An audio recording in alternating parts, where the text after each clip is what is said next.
Assalamualaikum warahmatullahi wabarakatuh. Waalaikumsalam.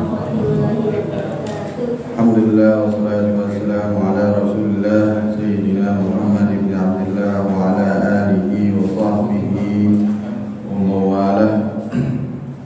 Dalam pembahasan kali ini saya mungkin tidak banyak atau tidak panjang lebar menceritakan tentang kronologi peristiwa yang terjadi di Perang Hunain, karena mungkin sudah pernah dibahas waktu itu. Jadi Perang Hunain ini hanya sedikit ya saya akan bahas. Perang Hunain ini terjadi pada tahun 8 Hijriah.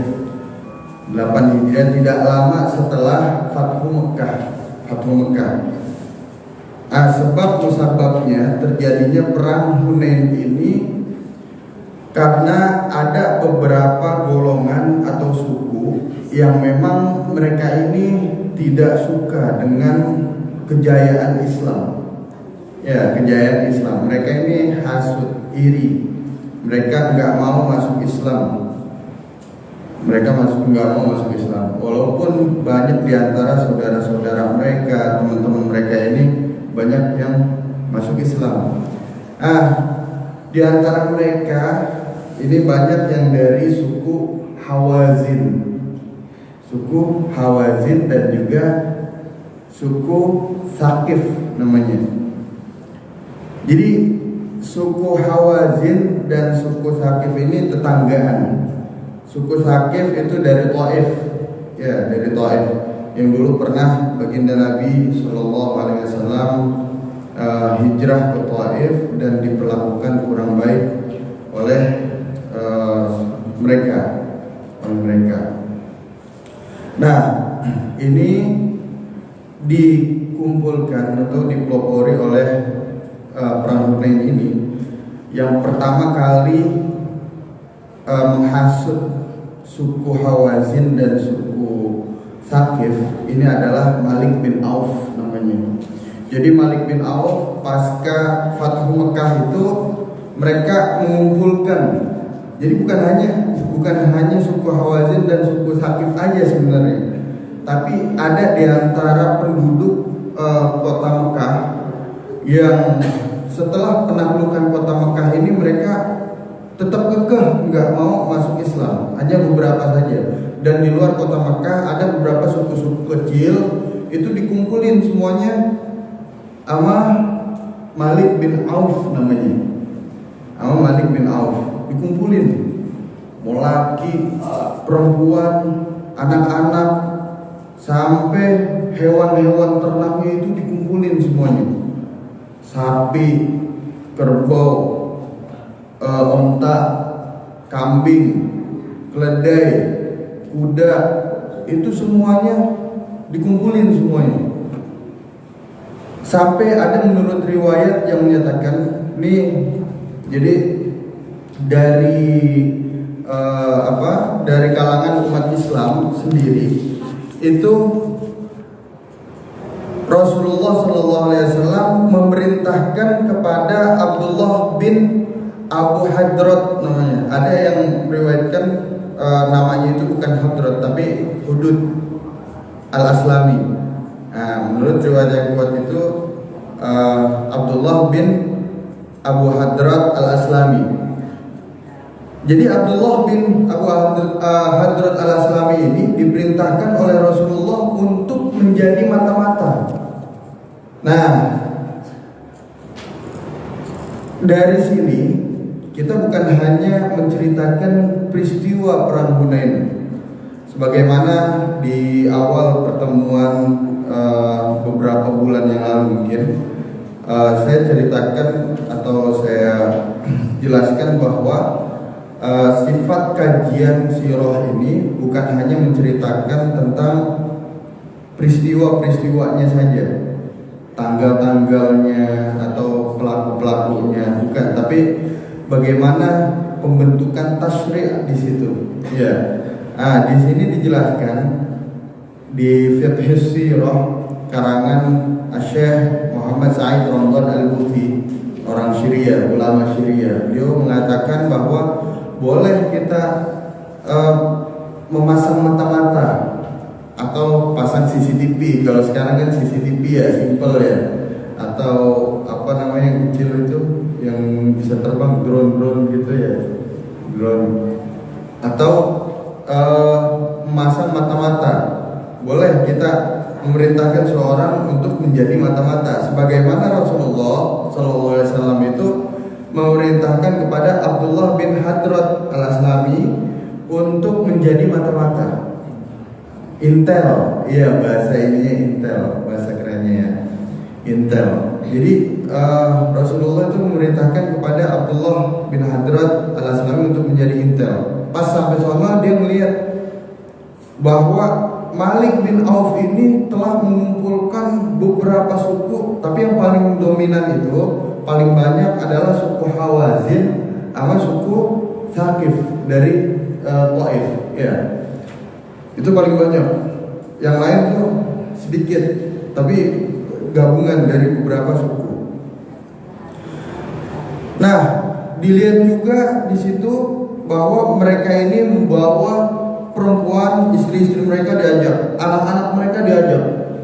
Terus ada yang meriwayatkan bahwa yang mereka bawa itu kurang lebih 40.000 onta. Ya, 40.000 onta di sini. Saya ngambil dari beberapa referensi.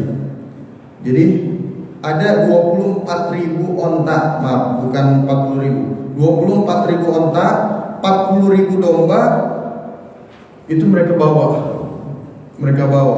Kalau orang Islam enggak. Yang ikut perang itu ada aturannya, berbeda dengan mereka. Nah, sebenarnya di kalangan mereka sendiri ada yang enggak setuju. Jadi ada yang enggak setuju. Ternyata ada di kalangan mereka ini namanya Duret bin Sima. Ini seorang penasehat, ya, seorang penasehat dari kaum kafir. Dia nasehatin Malik bin Auf, ente ngapain bawa-bawa kayak gini? Entar kalau yang lakinya meninggal dunia, ini yang perempuannya otomatis jadi tawanan. Apa engkau rela istri-istri mereka ini menjadi tawanan mereka, budak-budak mereka? Orang-orang Islam rela, tetap kekeh Malik bin Auf. Ya, Malik bin Auf ini tetap kekeh. Namanya anak masih muda lah, istilahnya 40 tahun kurang lebih Malik bin Auf. Tapi karena memang mempunyai jiwa pemimpin, dia tetap kekeh. Akhirnya bawa sampai suku Hunain, Bukit Hunain namanya. Nah, di situ cerdasnya Malik bin Auf ini sudah mempersiapkan segalanya yang enggak dilihat oleh mata-mata atau intel dari kaum muslimin. Ya. Nah, di sini agak meleset prediksinya, di mana Rasulullah SAW itu memerintahkan kepada kaum muslimin. Jadi pasukan yang dibawa oleh Rasulullah itu merupakan pasukan yang paling besar yang pernah diikuti oleh Rasulullah di antara perang-perang yang ada. Pasukan yang dibawa oleh Rasulullah di perang Hunain itu kurang lebih ada 12.000. Karena terjadi ini setelah Fatu Mekah ya, 12.000. Jadi kurang lebih 10.000 itu dari Madinah dan 2.000-nya lagi dari Mekah.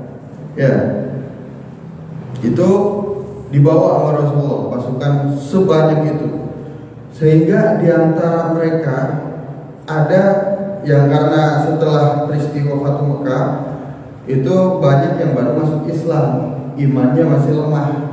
Ya, imannya masih lemah, dibawa sama Rasulullah untuk ikut perang Hunain.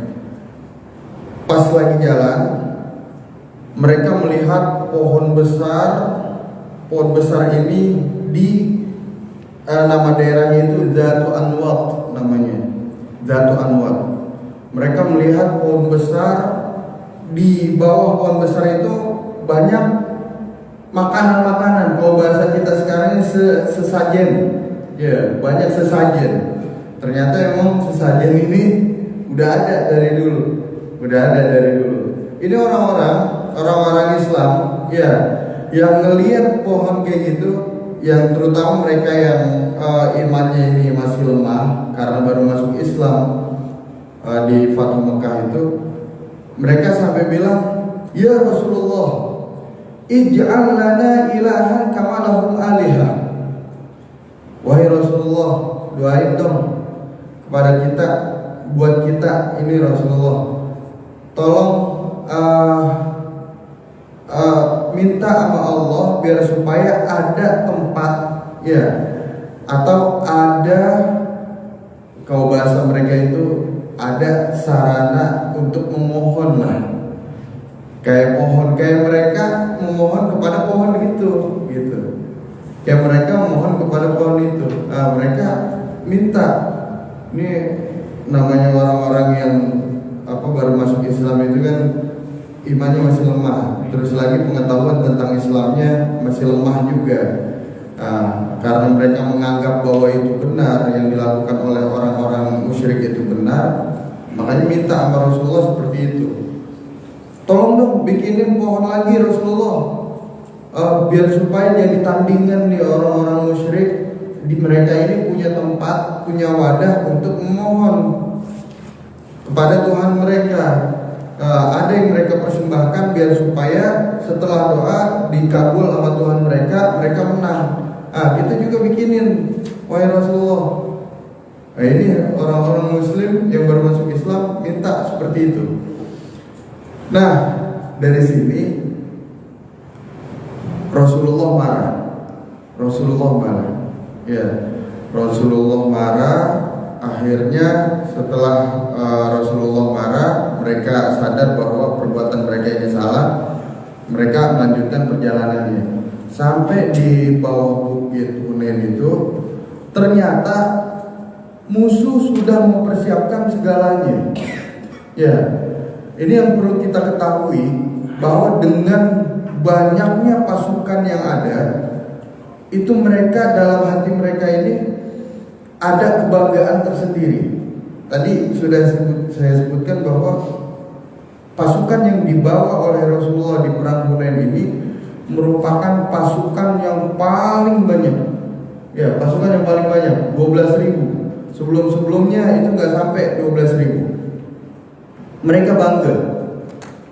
Makanya ditegur sama Allah Subhanahu wa taala dalam firman-Nya itu, laqad nasarakumullahu fi mawadin katsiratin wa yawma hunain id a'jabatkum kathratukum falam tughni 'ankum syai'an wa dhaqat 'alaykumul ardu bima rahabat thumma wallaytum mudbirin thumma anzalallahu sakinatahu 'ala rasulihi wa 'alal mu'minina wa anzala junudan lam tarawha wa 'azzaba alladziina kafaru wa dzalika jazaa'ul kafirin thumma yatubullahu min ba'di dzalika 'ala man yasha' wallahu ghafurur rahim.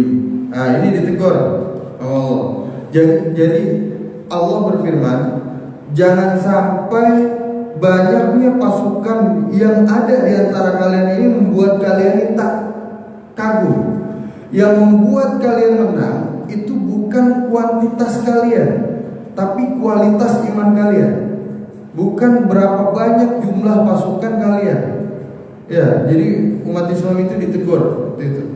Bukan berapa banyak pasukan kalian, bukan, tapi kualitas kalian, keimanan kalian, kepercayaan kalian kepada Allah, bahwa yang memberikan kemenangan adalah Allah Subhanahu wa taala. Nah, di perang Badar itu jumlah mereka sedikit. Ya, mereka mengacu sebenarnya ke situ. Sebelum-sebelumnya jumlah umat muslim ini dikit, tapi Allah kasih menang. Kalau jumlah kayak ini pasti menang udah. Istilahnya bahasa mereka tuh udah pede gitu, udah pede duluan. Ditegur sama Allah kayak gitu. Ternyata benar. Allah memberikan mereka ujian pas jadi berangkat ke Bukit Hunain itu kan pagi-pagi. Habis subuh, habis sholat subuh, belum terbit matahari mereka berangkat sampai ke Bukit Hunain. Ternyata banyak pemanah-pemanah dari kaum musyrikin itu yang udah siap di bukit-bukit, di belakang bukit yang istilahnya nggak kelihatan oleh mereka, orang-orang Islam. Nah, akhirnya tanpa disadari oleh orang-orang Islam mereka diserbu, ya, dipanah, terus lagi dari depan itu kan lewat terowongan situ ya. Akhirnya dari depan dibikin kocak-kacir, dibikin mundur orang Islam yang jumlahnya padahal paling banyak waktu itu. Dibikin mundur, dibikin kocak-kacir. Rasulullah sampai ditinggal di situ. Ya, Rasulullah ditinggal. Ada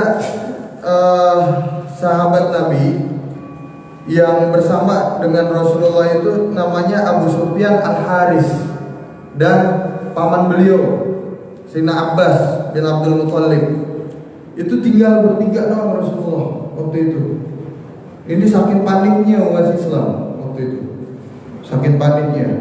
Padahal di awal pede banget, dengan banyaknya pasukan ini pasti menang.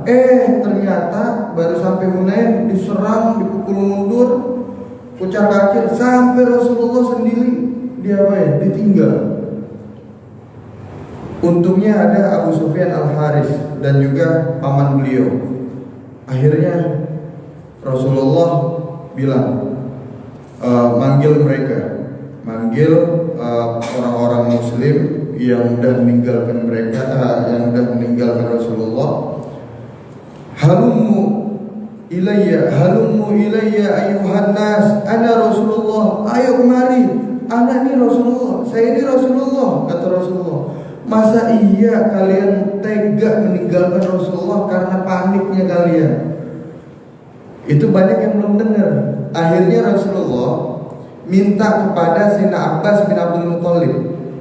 Kalau bahasa Syekh Muhammad Ramadan Al-Buti itu, beliau bilang bahwa Sayyidina Abbas bin Abdul Muthalib itu sautiyun namanya. Sautiyun itu suaranya keras, lantang. Minta sama Sayyidina Abbas bin Abdul Muthalib untuk manggil Ashabus Samra. Siapa Ashabus Samra? Ashabus Samra itu orang-orang yang pernah ikut Bai'at Hudaybiyah. Jadi ikut perjanjian Bai'at ya. Pernah di Bai'at di Hudaybiyah sama Rasulullah. Akhirnya Sayyidina Abbas pas manggil, mereka tahu Rasulullah ini orang-orang Muslim akhirnya sadar ya. Mereka baru dengar tuh pas Sayyidina Abbas bin Abdul Muthalib manggil, mereka dengar dan sadar bahwa mereka udah ninggalin Rasulullah sendirian. Ini Rasulullah itu nggak mundur sama sekali. Makanya di antara ibar wal idot, artinya ibrah yang bisa kita ambil di sini adalah kita melihat, menyaksikan tentang keberanian Rasulullah di sini. Rasulullah nggak takut, walaupun diserang dari beberapa penjuru oleh kaum musyrikin. Ya, akhirnya Sayyidina Abbas manggil semuanya, terutama Ashabus Samrah itu ngumpul.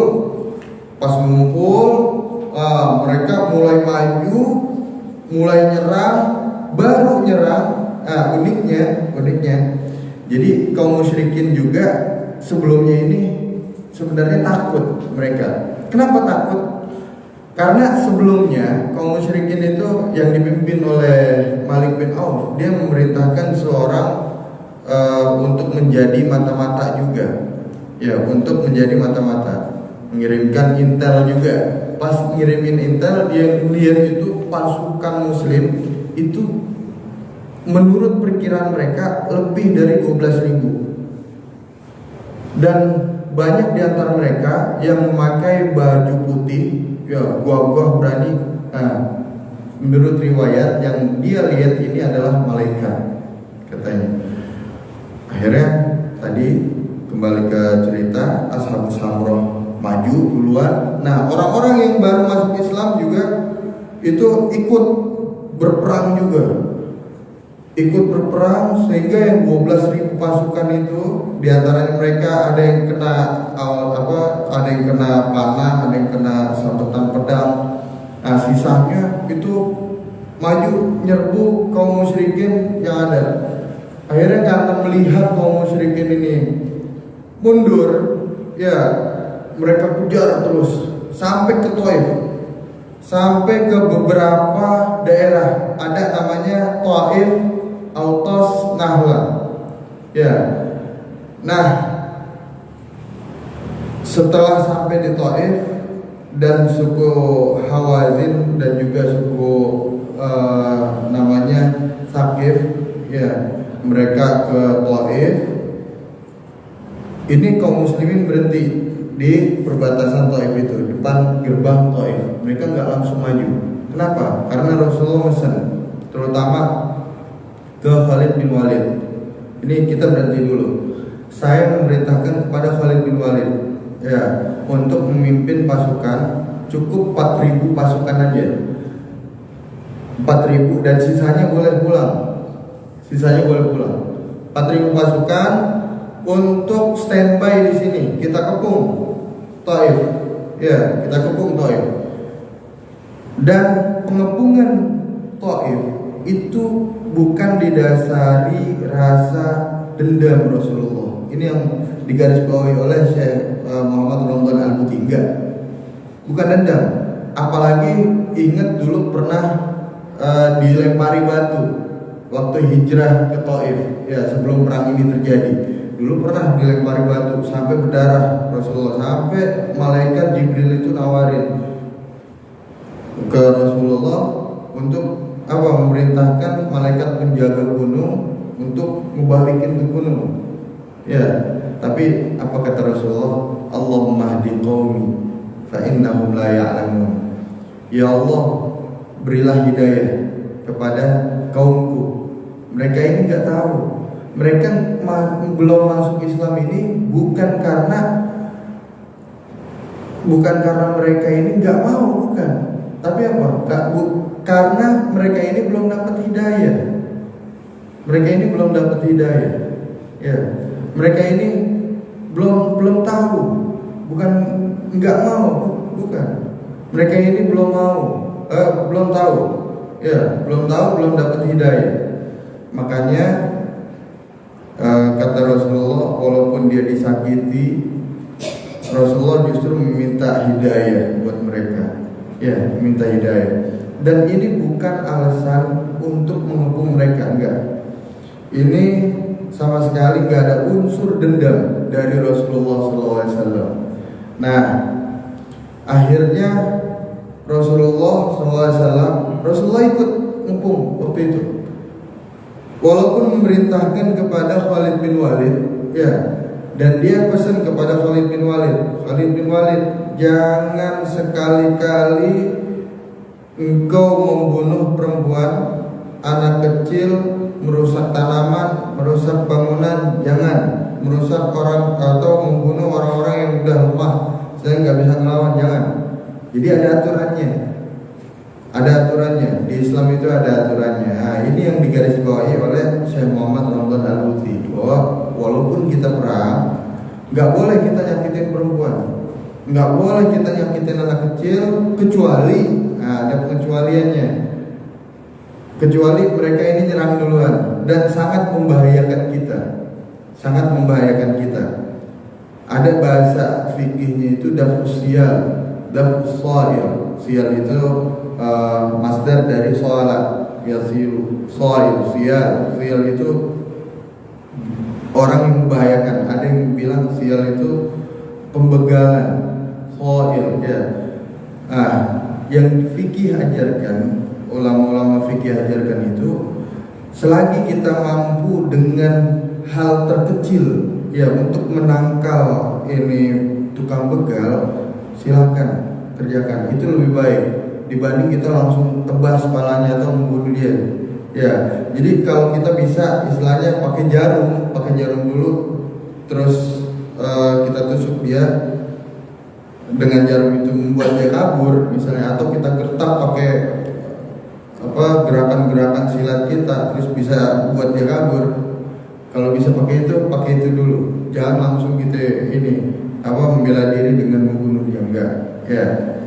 Nah, makanya Khalid bin Walid dikasih pesan sama Rasulullah, jangan bunuh anak perempuan atau anak kecil, kemudian binatang-binatang ternak itu jangan sampai jangan dibunuh, ya, jangan dibunuh. Nah, di sini dari beberapa peristiwa yang ada di perang Hunain, ini setidaknya yang dikumpulkan oleh Syekh Muhammad Ramadan Al-Buti itu ada 10. Ya, 10 pembelajaran dari segi fikih dan tasawuf. Ini bisa kita lihat di halaman yang kedua. Itu yang pertama adalah boleh kita mengirim intel, ya, di tengah-tengah musuh. Boleh kita kirim intel biar tahu kekuatan mereka nih sampai mana. Ya, boleh kita ngirim intel. Ini pastinya berlaku buat pemerintah lah ya, bukan buat kita mungkin. Kecuali kita sebagai pasukan. Nah, kemudian ternyata sebelum perang ini Rasulullah meminjam senjata, meminjam tameng. Tameng itu baju ya, baju untuk dipakai buat nangkal pedang. Artinya tahan senjata dia. Rasulullah ini minjem nyewa maksudnya, bukan minjem enggak nyewa ya. Rasulullah minjem kepada orang musyrik, minjem peralatan perang. Ya, itu namanya Sofwan bin Umayyah. Jadi Sofwan bin Umayyah ini sebelum masuk Islam, dia pas perang Hunain ini belum masuk Islam, tapi Rasulullah udah transaksi di situ. Ya, transaksi artinya boleh seorang Muslim itu transaksi dengan non-Muslim. Sebagaimana Rasulullah SAW itu menyewa peralatan perang kepada Sofwan bin Umayyah. Ya, asalkan yang perlu digarisbawahi, asalkan terpercaya. Ya, asalkan nggak ada mudaratnya di situ, nggak ada mudaratnya, saling percaya lah istilahnya. Nah, ini juga pernah dipraktekin sama Rasulullah. Rasulullah pernah minjem, pernah nyewa peralatan perang, padahal yang diperangi kaum mereka sendiri. Ya, tapi karena Rasulullah dipercaya kepada Sofwan bin Umayyah, dan Sofwan bin Umayyah ini sebelum masuk Islam memang sudah terkenal dengan amanahnya. Ya, ini profesional lah istilahnya, urusan transaksi, urusan perang. Nah, ini dipraktekkan oleh Rasulullah. Kemudian yang ketiga yang bisa kita ambil itu adalah keberanian Rasulullah. Sebagaimana tadi saya ceritakan, Rasulullah SAW itu ditinggal oleh orang-orang Islam yang ada, padahal ada 12.000, karena diserang mendadak, akhirnya mereka kabur kocar-kacir. Rasulullah waktu itu yang ikut perang itu enggak meninggalkan tempat. Ya, ada yang bersama Rasulullah itu cuma Abu Sufyan Al-Haris, ini sepupunya Rasulullah. Abu Sufyan Al-Haris dengan Abbas bin Abdul Muttalib. Ya, akhirnya Sayyidina Abbas bin Abdul Muttalib itu membantu Rasulullah untuk memanggil Ashabus Samrah, orang-orang yang pernah ikut bai'ah. Itu dipanggil oleh Rasulullah. Akhirnya mereka kumpul, kembali menyerang kaum musyrikin kucar-kacir. Nah, di situ Rasulullah nanti ada pelajarannya. Rasulullah bilang, sebenarnya semenjak Abdullah bin Hardad ini Al-Aslami itu yang menjadi intel, kan udah ngabarin ke Rasulullah bahwa mereka ini banyak membawa sesuatu. Nah, Rasulullah bilang, ini tilka ghanimatul muslimina ghadan insyaallah. Ini bakalan menjadi ghanimah. Kalau orang tua saya itu mengartikan ghanimah itu bukan harta rampasan perang. karena kalimat merampas itu konotasinya nggak kurang baik. Ya, merampas itu mengambil hak orang lain dengan paksa. Ya, sementara dalam peperangan harta yang boleh kita ambil itu adalah harta yang memang sudah ditinggal oleh dia.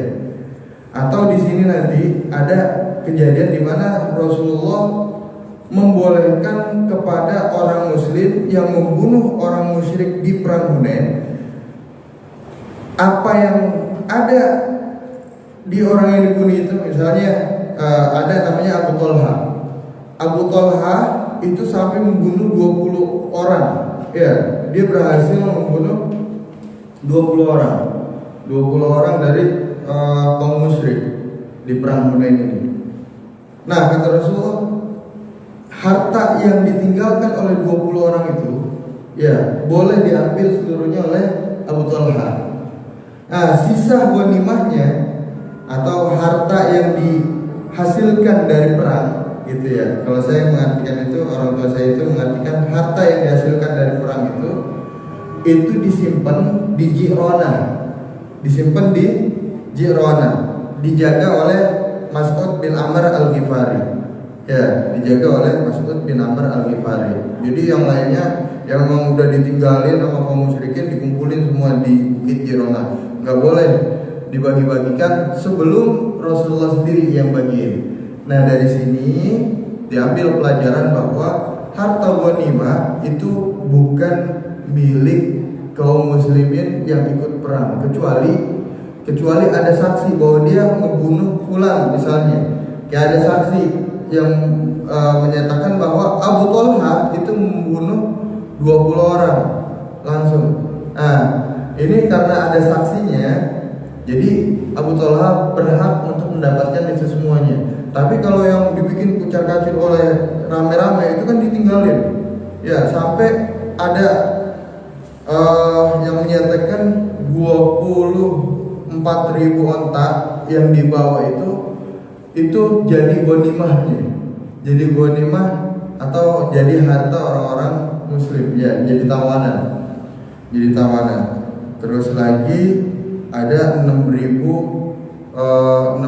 kepala. Artinya apa? 6.000 kepala dari kalangan perempuan, dari kalangan laki-laki yang menjadi tawanan.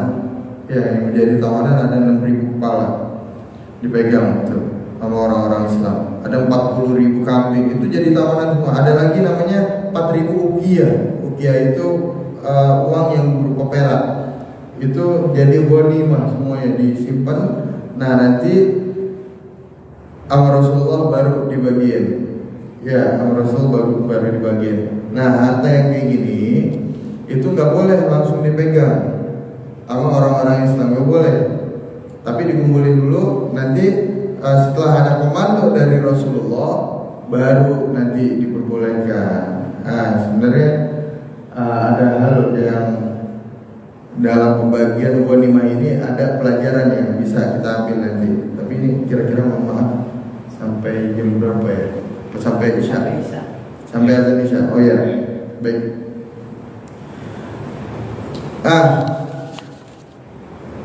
Itu nanti di bawah dijelaskan. Yang keempat, ini ada wanita yang ikut dalam peperangan. Wanita yang ikut dalam peperangan, ya.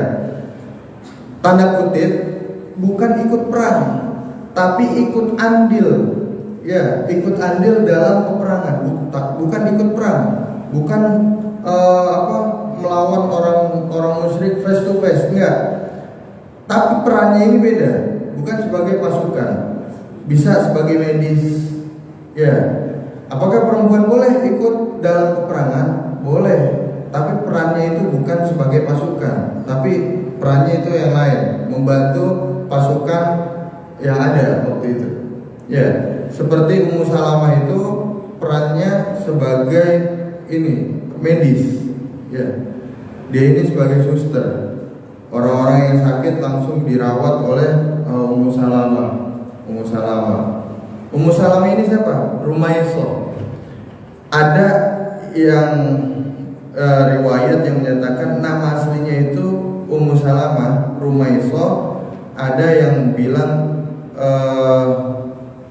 siapa namanya, ini istri dari Abu Thalha ya. Ruqaiso, ada Ruqaiso, ada Rumaiso. Nah, ini nama aslinya ya, dari jadi beberapa riwayat menyatakan itu nama aslinya. Dulu dia ditinggal perang oleh suaminya di perang Badar. Nah, ada orang yang belum masuk Islam waktu itu namanya Abu Thalha. Abu Thalha itu karena ngelihat Ummu Salamah atau Ruqaiso atau Rumaiso, nama lainnya itu, ini menjanda dia, istilahnya menjanda dan masih cantik waktu itu. Nah, dia punya anak, tapi punya anak, Ummu Salamah ini punya anak. Abu Thalha yang ngelihat Rumaiso ini atau Ummu Salamah ini, dia tertarik untuk menikahi Rumaiso, Ummu Salamah ini. Akhirnya Abu Thalha dia datang ke rumah Ummu Salamah untuk mengkhitbah. Pas mengkhitbah, Ummu Salamah nggak langsung terima, melainkan memberikan syarat ke Abu Thalha. Ummu Salamah bilang, boleh engkau menikahi saya, asalkan masuk Islam dulu. Abu Thalha waktu itu sebagai pembesar kaum kafir, ya, pembesar kaum kafir. Dia bingung mau masuk Islam, tapi nanti ditinggal sama kaumnya. Tapi kalau nggak masuk Islam, dia ditinggal sama Ummu Salamah. Padahal udah cinta banget, istilahnya, udah cinta banget. Nah, karena cintanya dia ke Ummu Salamah ini udah besar lah ya, terlalu besar cintanya ke Ummu Salamah. Akhirnya dia nyanggupin, ya saya sanggup masuk Islam, tunggu dulu, jangan nikahin saya dulu sebelum kamu ngancurin berhala-berhala yang ada. Akhirnya disanggupin semua sama Abu Thalha, sanggupin. Nah, akhirnya nikah sama Ummu Salamah. Pas nikah dapat anak. Pas dapat anak, ada riwayat di Riyadhus Shalihin itu, Ummu Salamah ini terkenal sebagai perempuan yang sangat sabar. Ini sebagai suri teladan buat perempuan-perempuan yang ada. Jadi Ummu Salamah itu kalau lakinya pulang, itu langsung disediain makanan, istilahnya diservis bener-bener dah sama Ummu Salamah ini. Enggak diajak ngobrol yang berat-berat, ditemenin sama Ummu Salamah, betul nggak? Nah, karena ini udah jadi kebiasaan, suatu ketika ada peristiwa yang luar biasa. Ini luar biasa, diuji. Jadi Ummu Salamah ini punya anak sakit. Abu Thalha sebagai bapaknya itu kan sibuk nyari nafkah. Pas keluar, ternyata anaknya ini meninggal dunia. Hebatnya Ummu Salamah itu nggak langsung ngabarin, apalagi waktu itu nggak ada HP ya, nggak bisa WA, nggak memerintahkan seseorang untuk ngabarin Abu Thalha. Ya, ini berkaitan dengan, mohon maaf ya, agak melenceng dikit. Ini berkaitan dengan Ummu Salamah yang menjadi tim medis yang ikut perang Hunain waktu itu. Nah, Ummu Salamah waktu anaknya meninggal nggak langsung ngabarin ke Abu Thalha. Bahkan ketika Abu Thalha itu pulang ke rumah, itu Ummu Salamah menjalankan kebiasaannya. Apa kebiasaannya? Itu langsung nyiapin, ya, nggak ada muka cemberut, nggak ada muka sedih. Ummu Salamah itu nggak ada muka sedih karena anak meninggal. Ya, nah Ini Abu Talha nanya, gimana kabar anak kita? Ummu Salamah bilang dengan senyuman, alhamdulillah sedang istirahat. Kan istirahat bisa diartikan macam-macam. Ini ada di Riyadhus Shalihin ada. Alhamdulillah lagi istirahat. Akhirnya Ummu Salamah, karena ini udah kebiasaan, ketika Abu Talha pulang itu diservis benar-benar, mohon maaf, karena Ummu Salamah ini nawarin diri, istilahnya sebagai istri nawarin diri, ada hajat apa enggak? Abu Talha ada hajat enggak? Kalau ada hajat, ayo, katanya. Itu diservis dengan sukarela. Ummu Salamah, luar biasa Ummu Salamah kesabarannya. Artinya beda sama istilahnya perempuan-perempuan yang lainnya lah istilahnya. Perempuan yang lain mungkin gaji terlambat aja udah cemberutnya bukan main istilahnya gitu kan. Tapi Ummu Salamah ketika diuji seperti itu mau melayani suaminya dengan sempurna. Dia sampai nawarin suaminya ya, kalau ada hajat ya silakan. Akhirnya mohon maaf, ini pada malam itu padahal anaknya baru aja meninggal. Pada malam itu melakukan sesuatu yang memang dilakukan hal wajar ya suami istri. Nah, besok paginya Abu Talha nanyain lagi, mana anak kita? Saya kangen, udah lama nggak ngelihat. Akhirnya Ummu Salamah bilang, alhamdulillah anak kita udah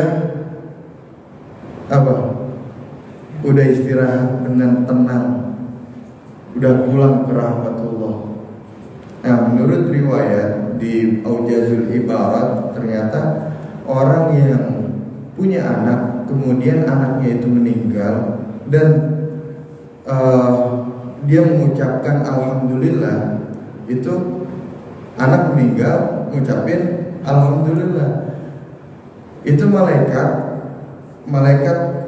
menghadap Allah ketika ditanya sama Allah apa yang dilakukan oleh orang yang terkena musibah ini, justru mengucapkan alhamdulillah. Nah, itu disiapkan sama Allah surga yang namanya Baitul Hamdi, ya, khusus orang-orang tua yang mempunyai anak kecil kemudian ditinggalkan oleh anak kecil itu dan mengucapkan alhamdulillah. Mengucapkan alhamdulillah itu sebagai bukti bahwa dia ini ridho kepada takdir, qada, ketentuan Allah. Ya. Akhirnya Abu Talha itu sedikit kecewa. Ummu Salamah, kenapa sih nggak jujur aja? Kalau jujur kan enak, istilahnya. Dia ngadu ke Rasulullah. Pas ngadu ke Rasulullah, ternyata apa kata Rasulullah? Rasulullah nanya, malam itu apa yang dikerjakan oleh Ummu Salamah? Kata Abu Talha, dia melayaniku dengan sempurna. Ya, walaupun dalam keadaan terkena musibah, tetap Ummu Salamah ini melayani Abu Talha dengan sempurna. Terus engkau, mohon maaf ya, berhubungan tidak pada malam itu? Nah, Abu Talha menceritakan, iya, menjawab ya. Rasulullah langsung doain, Allahumma barik lakuma fitil kalailah. Ya, Rasulullah doain itu. Singkat cerita, akhirnya dari anak keturunan Abu Talha dengan Ummu Salamah itu melahirkan anak-anak yang hafal Quran semuanya.